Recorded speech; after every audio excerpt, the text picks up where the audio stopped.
দেশে প্রথমবারের মতো বৈদেশিক মুদ্রার রিজার্ভ ছাড়ালো $48 বিলিয়ন। প্রবাসী আয় ও আইএমএফ এর ঋণ সহায়তার উপর ভর করে নতুন মাইলফলক। মাত্র 5 সেকেন্ডে যে কোনো দেশ থেকে 24 ঘন্টায় দেশে আসবে প্রবাসীদের টাকা।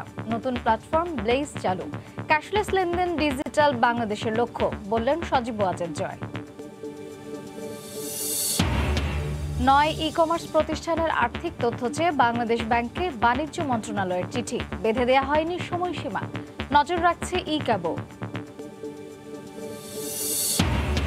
ধুঁকে ধুঁকে চলছে কমলাপুরের রেল ওয়ার্কশপ। 7 দশকেও হয়নি পরিপূর্ণ সক্ষমতা অর্জন। সময়মতো সেবা না পাওয়ার প্রভাব পড়ছে ট্রেনের শিডিউলে। এবং এবার পুরোপুরি অটোমেশনের আওতায় বেনাপোল স্থলবন্দর। ঘরে বসেই চলছে তথ্য আদান প্রদান। বাণিজ্যে বেড়েছে গতি, ব্যবসায়ীদের স্বস্তি।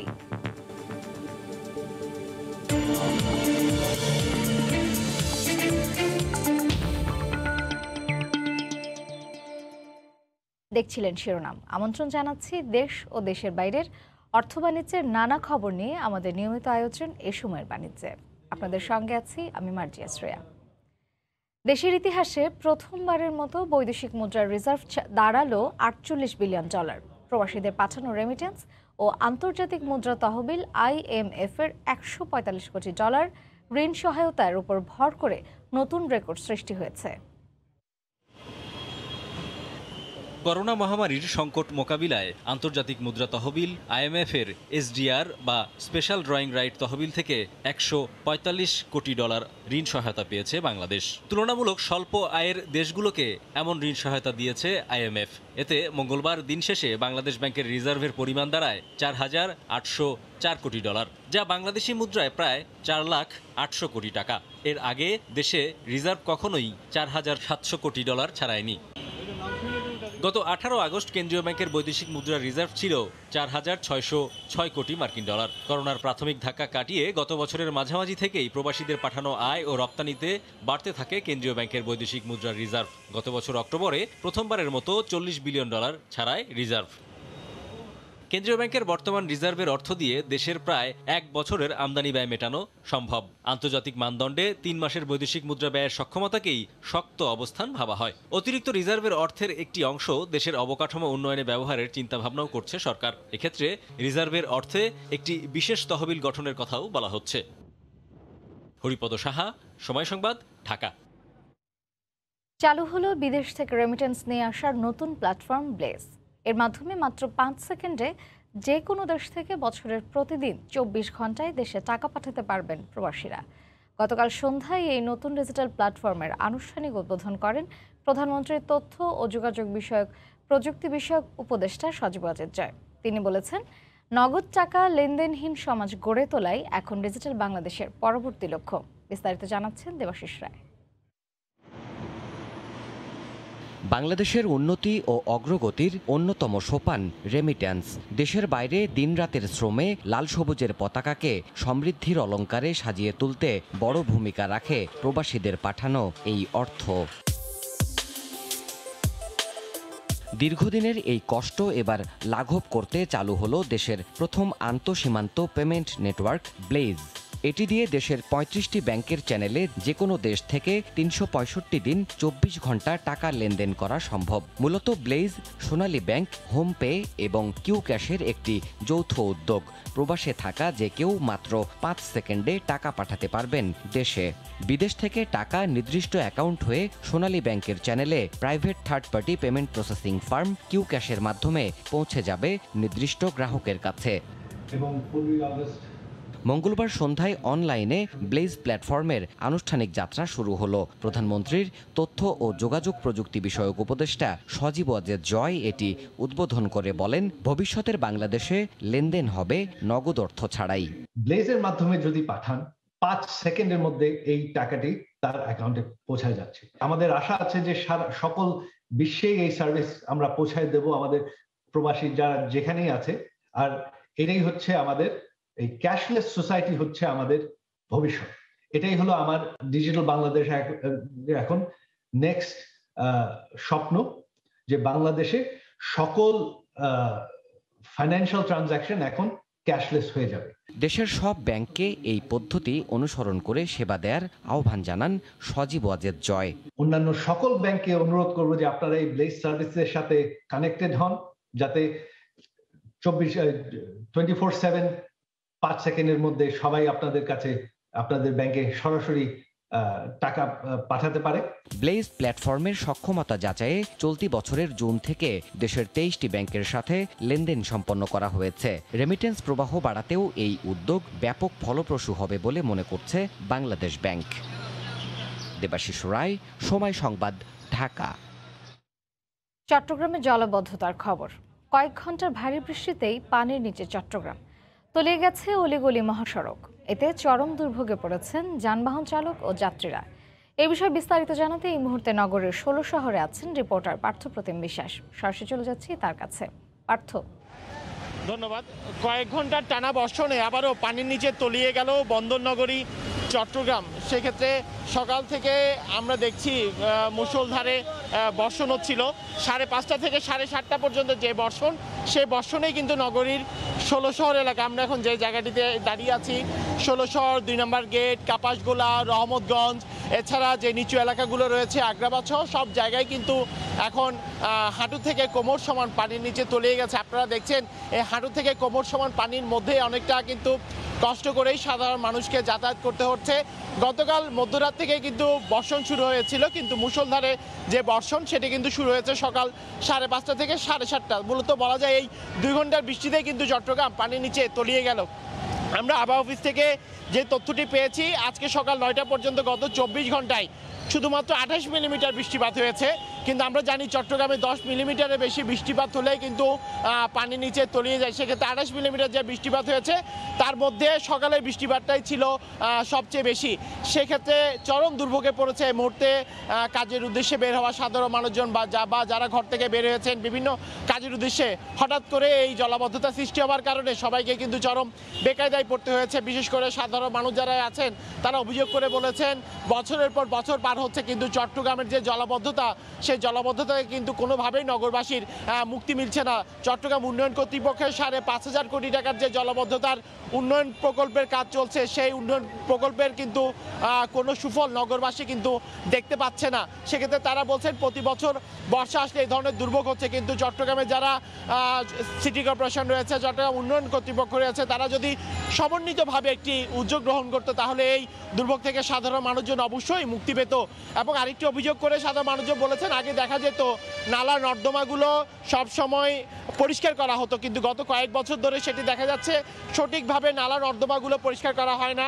মুষলধারে না হোক সামান্য বৃষ্টিতেও কিন্তু আসলে পানির নিচে চট্টগ্রাম তলিয়ে যাচ্ছে। সেক্ষেত্রে আর কতদিন পার হলে নগরবাসী এই ধরনের দুর্দশা থেকে মুক্তি পাবে, সেটি এখন সবচেয়ে বড় প্রশ্ন। তো এই ছিল আমার কাছে এখনো পর্যন্ত নগরীর 16 শহর এলাকা থেকে এখানকার সর্বশেষ খবর। চট্টগ্রামের জলাবদ্ধতার খবর জানাতে নগরের 16 শহর থেকে এতক্ষণ আমাদের সঙ্গে যুক্ত ছিলেন সহকর্মী পার্থপ্রতিম বিশ্বাস। চট্টগ্রামে নির্বিচারে পাহাড় কাটার কারণে 13 প্রজাতির উদ্ভিদ বিলুপ্ত হওয়ার পাশাপাশি আরও অন্তত 137 প্রজাতি বিপন্ন হওয়ার পথে। এর মধ্যে ওষুধ তৈরিতে ব্যবহৃত উদ্ভিদের সংখ্যা তুলনামূলক বেশি। নগরীর বিভিন্ন পাহাড়সহ 20টি পয়েন্টে চালানো জরিপে উঠে এসেছে এ তথ্য। জরিপে 495 প্রজাতির উদ্ভিদের সন্ধান পেয়েছে একটি গবেষক দল। বিস্তারিত জানাচ্ছেন কমল দে। সাগরের পাশাপাশি পাহাড় ঘেরা বন্দরনগরী চট্টগ্রাম তার আগের সুনাম হারিয়েছে অনেক আগেই। দখলের কবলে পড়ে নিশ্চিহ্ন হয়ে গেছে অনেক পাহাড়, আর এই পাহাড় কাটার ফলে বিলুপ্ত হয়ে যাচ্ছে মূল্যবান নানা উদ্ভিদ। Effective creation on human opinion economy একটি বেসরকারি উন্নয়ন সংস্থার গবেষণায় দেখা গেছে পাহাড়ি অঞ্চলগুলিতে এখনো 495 প্রজাতির উদ্ভিদ রয়েছে। 366 ধরনের উদ্ভিদ পাওয়া গেছে যেগুলো ওষুধ তৈরিতে ব্যবহারযোগ্য। এগুলো আসলে কী ধরনের ওষুধ তৈরিতে ব্যবহৃত হয় বা গবেষণা যদি আমরা ভবিষ্যতে করি, তাহলে এখান থেকে হয়তো কোভিড-19-এর মতো এটার এগেনস্টে একটা ড্রাগ আমরা পেতে পারি, ক্যান্সার রোগের প্রতিষেধক পেতে পারি, ডায়াবেটিসের জন্য একটা মহামূল্যবান ওষুধ পেতে পারি। নগরীর বাটালি হিল বা জিলাবি পাহাড়ে সবচেয়ে বেশি প্রজাতির উদ্ভিদের সন্ধান পেয়েছে গবেষক দলটি। তবে Bayezid link road, Patenga marine drive সহ বসতি স্থাপন হয়েছে এমন এলাকাগুলো থেকেই সবচেয়ে বেশি উদ্ভিদ বিলুপ্ত হয়েছে। এগুলো হচ্ছে থ্রেটেন ক্যাটাগরি, যেগুলো প্রায় বিলুপ্ত হয়ে যাচ্ছে। এই ধরনের কিছু উদ্ভিদ আমরা ইয়াতে পাইছি। নাগরিক সমূহের যে বসবাস এবং সেটার সাথে প্রাণ প্রকৃতি এবং জীববৈচিত্র্যের যে একটা সামঞ্জস্য, সেই সামঞ্জস্যটা যেন রক্ষা হয়। আরও অন্তত 30 প্রজাতির উদ্ভিদ পাওয়া গেছে, যেগুলোর নাম পরিচয় শনাক্ত করতে পারেনি গবেষক দল। এছাড়া পাহাড়ি অঞ্চলের নানা প্রজাতির উদ্ভিদ স্থানীয়ভাবে ভেষজ ওষুধ হিসেবে ব্যবহার করা হয়। নির্বিচারে পাহাড় কাটা এবং দখল করার ফলে পরিবেশের ভারসাম্য যেমন নষ্ট হচ্ছে, তেমনি হুমকির মুখে পড়ছে এই নগরীর জীববৈচিত্র্য। চট্টগ্রামের জিলাপি পাহাড় থেকে কমল দে, সময় সংবাদ। আলিশা মার্ট, অরেঞ্জ সহ 9 ই-কমার্স প্রতিষ্ঠানের সবশেষ আর্থিক পরিস্থিতির তথ্য জানতে চেয়ে বাংলাদেশ ব্যাংককে চিঠি দিয়েছে বাণিজ্য মন্ত্রণালয়। চিঠিতে ক্রেতা ও মার্চেন্টদের কাছে কোম্পানিগুলোর মোট দায়ের পরিমাণ এবং প্রতিষ্ঠানগুলোর মূলধনের পরিমাণ জানতে চাওয়া হয়েছে। এছাড়া কোম্পানিগুলো অন্য জায়গায় অর্থ স্থানান্তর করেছে কিনা সেই তথ্যও জানতে চেয়েছে মন্ত্রণালয়। তবে তথ্য জানানোর জন্য বাংলাদেশ ব্যাংককে কোনো সময়সীমা বেঁধে দেওয়া হয়নি। করোনাকালে বেড়েছে সাধারণ মানুষের অনলাইন কেনাকাটা। এই সুযোগে মূল্য ছাড়ের প্রলোভন দেখিয়ে গ্রাহকদের প্রতারিত করার অভিযোগ উঠেছে বেশ কিছু ই-কমার্স প্রতিষ্ঠানের বিরুদ্ধে। সম্প্রতি অগ্রিম টাকা নিয়েও পণ্য বা অর্থ ফেরত না দেওয়ায় অরেঞ্জ নামে একটি প্রতিষ্ঠানের মালিকের বিরুদ্ধে 1100 কোটি টাকা আত্মসাতের মামলা হয়েছে। এই অবস্থায় অরেঞ্জ সহ 9 ই-কমার্স প্রতিষ্ঠানের সবশেষ আর্থিক পরিস্থিতির তথ্য জানতে চেয়ে বাংলাদেশ ব্যাংকে চিঠি দিয়েছে বাণিজ্য মন্ত্রণালয়। বাণিজ্য মন্ত্রণালয়ের কেন্দ্রীয় ডিজিটাল কমার্স সেল থেকে পাঠানো চিঠিতে ধামাকা, অরেঞ্জ, সিরাজগঞ্জ শপ, আলাদিনের প্রদীপ, ইউকম, বুম বুম, আদিয়ান মার্ট, নিট.com.bd এবং আলেশা মার্টের তথ্য চাওয়া হয়েছে। তদন্ত করে তাদের 9টা কোম্পানি তাদের আর্থিক অবস্থা জানার পরিমাণ তদন্ত করতে যতটুকু সময়।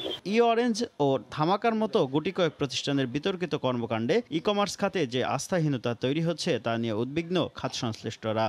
বিভিন্ন ই-কমার্সের সমস্যা হচ্ছে, তারা কিন্তু ই-কমার্সের প্রতি যে আস্থা ছিল সেটা কিন্তু দিন দিন হারাচ্ছে। তো আমরা চাবো যে এই যে সমস্যাগুলো চলছে ই-কমার্সের মধ্যে, এদের দ্রুত একটা সমাধানে আসুক। এর আগে ই-কমার্স প্রতিষ্ঠান ইভ্যালির সম্পদ ও দায়ের তথ্য জানতে চেয়ে চিঠি দেয় বাণিজ্য মন্ত্রণালয়।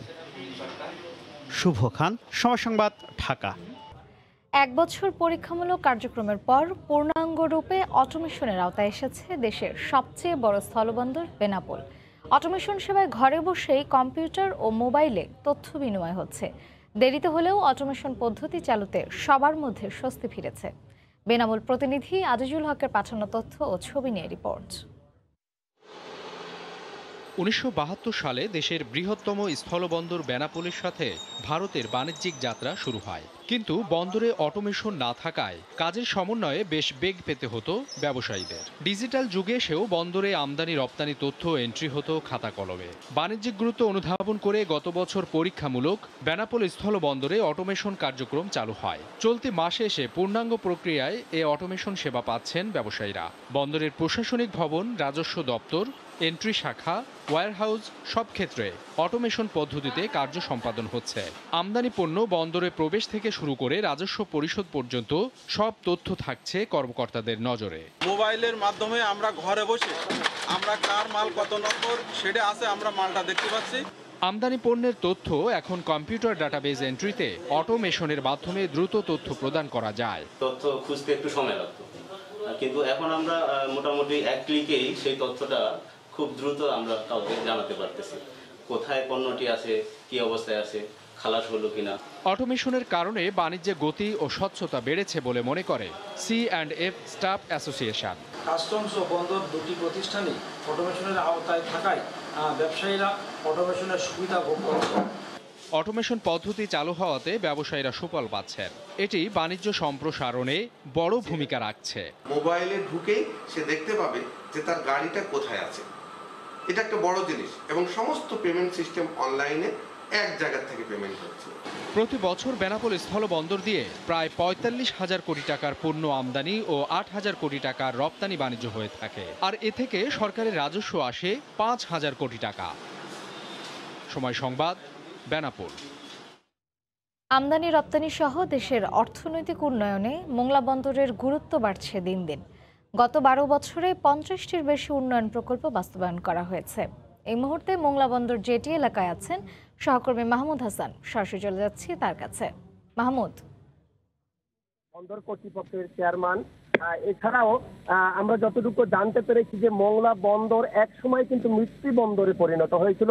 এই বন্দরকে সচল করার জন্য বর্তমান সরকারের সর্বোচ্চ চেষ্টা করছে এই বন্দরকে উন্নয়ন করার জন্য। তো গত 12 বছরে প্রায় 50টির মতন উন্নয়ন প্রকল্প এই মোংলা বন্দরে শেষ হয়েছে। বর্তমানে 10টি উন্নয়ন প্রকল্প চলমান রয়েছে। তার মধ্যে একটি নদী ড্রেজিং এর যে উন্নয়ন চলছে, এই নদী ড্রেজিং উন্নয়নটা যদি কমপ্লিট করা হয় বা শেষ করা হয়, মোংলা বন্দর কিন্তু আগের মতন মোংলা বন্দর থাকবে না।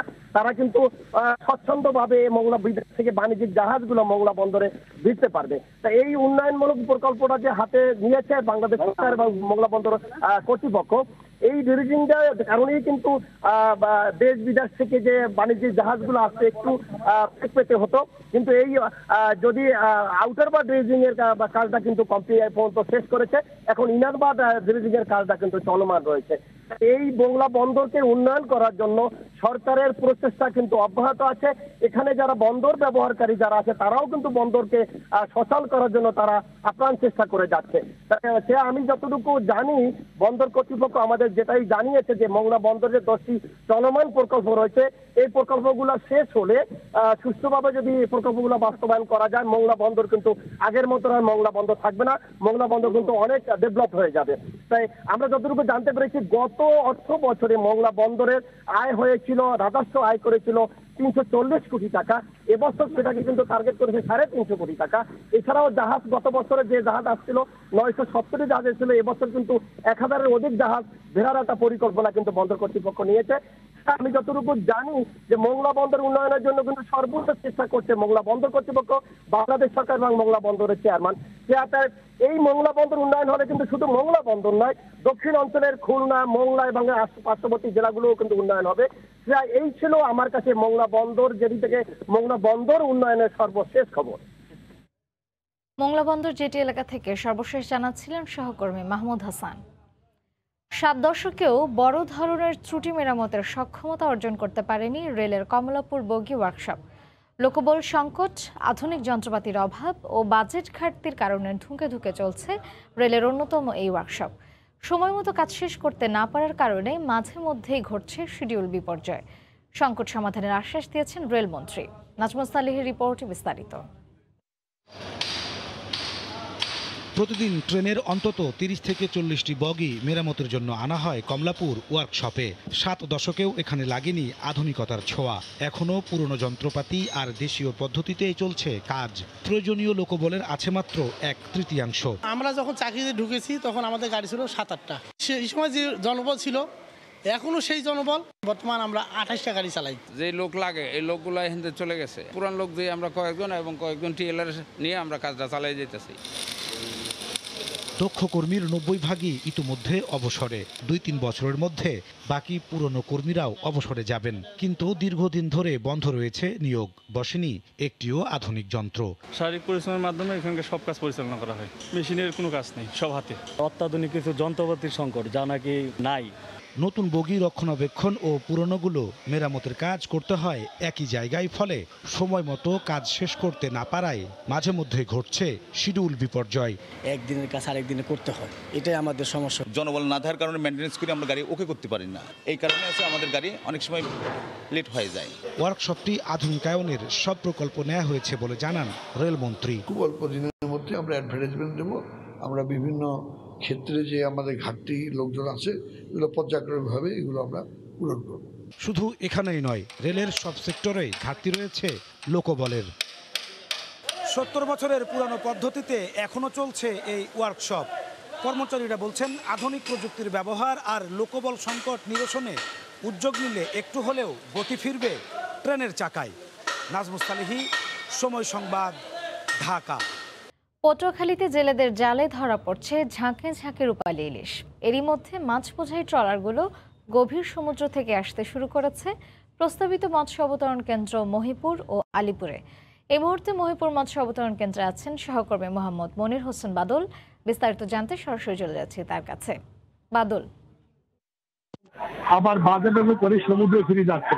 তবে জেলেদের জালে যে পরিমাণ ইলিশ ধরা পড়ছে তারা বেশিরভাগই ইলিশের আকার রয়েছে ছোট। তবে জেলেদের একটাই ক্ষোভ যে দীর্ঘ অনেকদিন পর সমুদ্রে মাছের দেখা পেলেও তারা যে পরিমাণ ইলিশ পাওয়ার কথা সে পরিমাণ ইলিশ পেলেও ছোট ছোট ইলিশ পাচ্ছে, কিন্তু বড় ইলিশের দেখা নাই। তবে এদিকে পটুয়াখালী যে জেলেরা রয়েছে তাদের সব তার মধ্যে 2-1 মাসের মধ্যে জেলেদের জালে বড় ইলিশ ধরা পড়বে।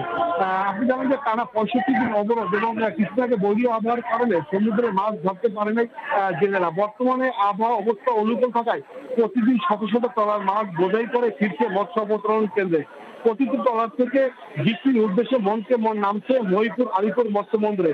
সেই মাছ আড়তদারের মাধ্যমে পাইকারি কিনে পাঠাচ্ছেন দেশের বিভিন্ন মোকামে। তবে যারা আড়তদাররা যে পাইকারি মাছ কিনছে তাদের একটাই অভিযোগ যে ইলিশের আকার ছোট থাকায় তারা পর্যাপ্ত যে দাম পাওয়ার কথা যে মূল্যবান সে না, তাই তারা বিভিন্ন স্থানে পাঠাতে পারছে না। তবে আমি জেলেদের সাথে কয়েকজন জেলেরা জানাই যে রূপালী ইলিশ ধরা পাচ্ছে তার বেশিরভাগ ছোট ইলিশ ধরার পড়ার পরিমাণ যেমন বেড়েছে তেমনি কমেছে পাইকারি বাজারের দাম।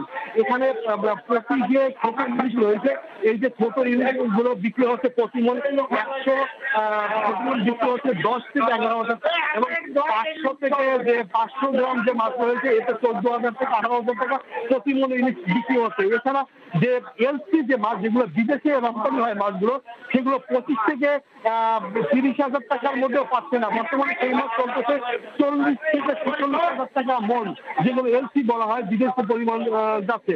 আমি সর্বশেষ পটুয়াখালী জেলা মৎস্য কর্মকর্তা মোহাম্মদ ইমদাদুল্লাহর সাথে কথা বলেছি যে 65 দিন অবরোধ থাকার পরও সমুদ্রে কেন এখন বর্তমানে সমুদ্রে ইলিশ পাচ্ছে। তারা যে বিষয়টা জানিয়েছে যে এখনো ইলিশের মৌসুম রয়েছে টানা 1 মাস। এই 1 মাসের ভিতর সমুদ্রে বড় বড় ইলিশ পাওয়া যাবে বিষয়টা নিশ্চিত করেছে। তবে আমি এখানকার যে আড়তদাররা রয়েছে যারা মাছের টাকা বহু টাকা যে তারা ইনভেস্ট করেছে ট্রলারে এবং হলো জেলেদের প্রতি তারা অনেকে তারা বিষয়টা সর্বশেষ তারা যে বলছে যে তাদের যে কাঙ্ক্ষিত ইলিশ পাওয়ার কথা ছিল যেহেতু ইলিশ পাচ্ছে কিন্তু আকারে ছোট থাকায় তারা যে মূল্য না পায় তারা যে ধার দেনা করে ব্যাংকে লোন করে যে টাকা এনেছিল সেই টাকা তারা উঠাতে পারবে কিনা বলে তাদের কাছে অসম্ভব হয়ে দাঁড়িয়েছে।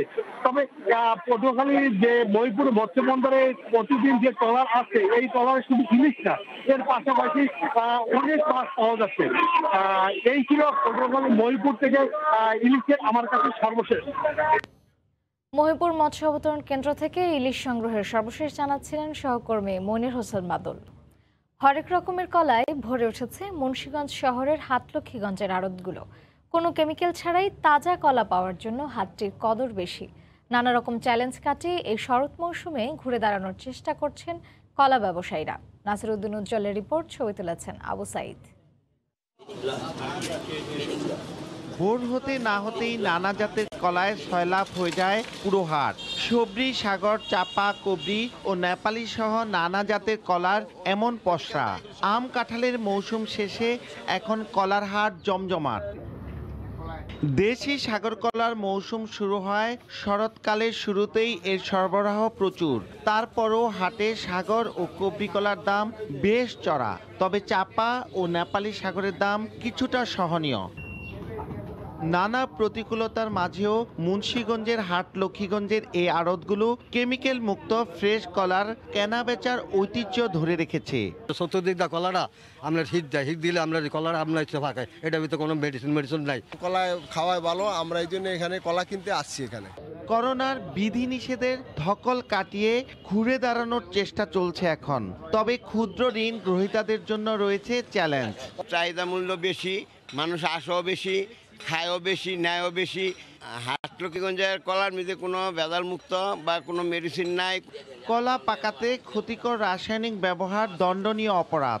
আর মুন্সিগঞ্জের কলার বিশ্বজোড়া খ্যাতি, সেটি বজায় রাখার চেষ্টা চলছে বলে জানালো কৃষি বিভাগও। অনুরোধ করব যে আমাদের আড়ত ভাইরা বা যারা সংশ্লিষ্ট এটাতে আছেন তারা এটা থেকে এই রাসায়নিক দ্রব্য মিশানো থেকে দূরে থাকবেন। ধলেশ্বরী নদী তীরে এ হাটের 15টি আড়তে ভোর 6টা থেকে বেলা 12টা পর্যন্ত চলে কলার বেচাকেনা। জেলায় এবার 48 হেক্টর জমিতে কলার আবাদ হয়েছে। আর এর বড় একটি অংশ এই আড়তগুলোতে পসরা সাজিয়ে বিক্রি করা হচ্ছে। মুন্সিগঞ্জের হাটলক্ষ্মীগঞ্জ থেকে নাসির উদ্দিন উজ্জ্বল, সময় সংবাদ।